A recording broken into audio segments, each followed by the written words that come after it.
أعوذ بالله من الشيطان الرجيم. بسم الله الرحمن الرحيم.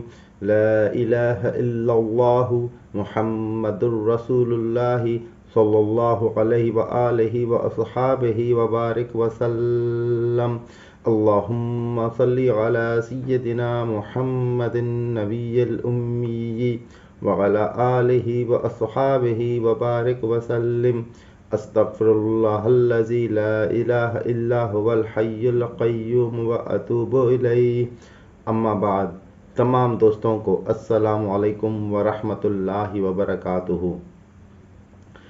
حضرت عبداللہ بن عمر رضی اللہ عنہما بیان کرتے ہیں کہ حضور نبی اکرم صلی اللہ علیہ وسلم نے فرمایا، روز قیامت روزہ اور قرآن دونوں بندے کے لیے شفاعت کریں گے. روزہ کہے گا، اے میرے رب، میں نے اس شخص کو دن کے وقت کھانے پینے اور دوسری نفسانی خواہشات سے روکے رکھا، سو تو اس شخص کے متعلق میری شفاعت قبول فرما. اور قرآن کہے گا، اے میرے رب، میں نے اس شخص کو رات کے وقت جگائے رکھا، سو اس کے متعلق میری شفاعت کو قبول فرما. آپ صلی اللہ علیہ وسلم نے فرمایا، تو ان دونوں کی شفاعت قبول کی جائے گی. اور دلمی کی روایت میں ہے، جس شخص نے 1000 آیات کی تلاوت کے ساتھ قیام کیا، وہ اللہ تعالیٰ کی نشانیوں میں غور و فکر کرنے والا لکھا گیا. حضرت انس رضی اللہ عنہ روایت کرتے ہیں کہ حضور نبی اکرم صلی اللہ علیہ وسلم نے فرمایا، لوگوں میں سے کچھ اہل اللہ ہوتے ہیں. صحابہ کرام نے عرض کیا، یا رسول اللہ، وہ کون خوش نصیب ہیں؟ آپ صلی اللہ علیہ وسلم نے فرمایا، قرآن والے، وہی اللہ والے اور اس کے خواص ہیں. حضرت عبداللہ بن عمر رضی اللہ عنہما حضور نبی اکرم صلی اللہ علیہ وسلم سے روایت کرتے ہیں کہ آپ صلی اللہ علیہ وسلم نے فرمایا، بے شک قرآن اللہ تبارک و تعالیٰ کو آسمانوں، زمین اور ان کے اندر موجود ہر ایک شے سے زیادہ پیارا ہے. ایک روایت میں حضرت عبداللہ بن مسعود رضی اللہ عنہ بیان کرتے ہیں کہ خوشخبری ہو اس شخص کے لیے جو قرآن سے محبت کرتا ہے. ابن ابی شیبہ سے مروی روایت کے الفاظ ہیں، خوشخبری ہو اس شخص کے لیے جس نے قرآن پڑھا.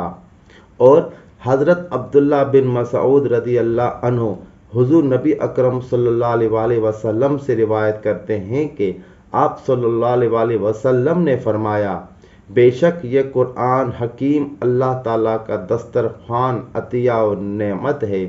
جہاں تک ممکن ہو اس کے دسترخوان میں سے حاصل کر لو. یہ قرآن اللہ تعالیٰ کی رسی، چمکتا دمکتا نور اور ہر روگ و پریشانی کا نفع بخش علاج ہے.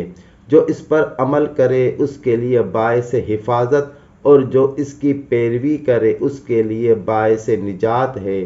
یہ جھکتا نہیں کہ اس کو کھڑا کرنا پڑے، ٹیڑھا نہیں ہوتا کہ اسے سیدھا کرنا پڑے.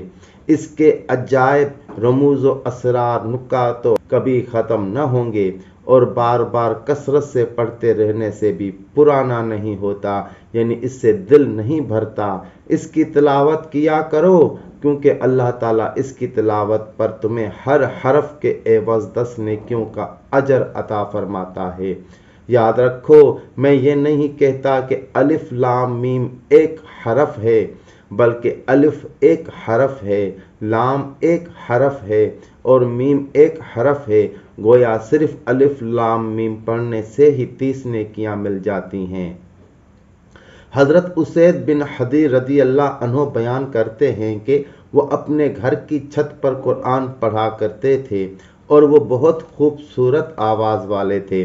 سو وہ اسید حضور نبی اکرم صلی اللہ علیہ وسلم کی خدمت میں حاضر ہوئے اور عرض کیا، یا رسول اللہ صلی اللہ علیہ وسلم، جب میں قرآن پڑھتا ہوں تو بادلوں کی طرح کوئی چیز مجھے گھیر لیتی ہے، اور میرے گھر میں میری بیوی ہے اور ایک گھوڑا ہے، تو میں ڈر جاتا ہوں کہ میری بیوی خوف سے گر نہ پڑے اور گھوڑا ڈر کر بھاگ نہ جائے، لہٰذا میں جلدی سے تلاوت سے ہٹ جاتا ہوں. آپ صلی اللہ علیہ وسلم نے انہیں فرمایا، اے اسید تم اسے پڑھتے رہا کرو، بے شک یہ ایک فرشتہ ہے جو قرآن کو بہت شوق سے سنتا ہے۔ وآخر دعوانا ان الحمد للہ رب العالمین۔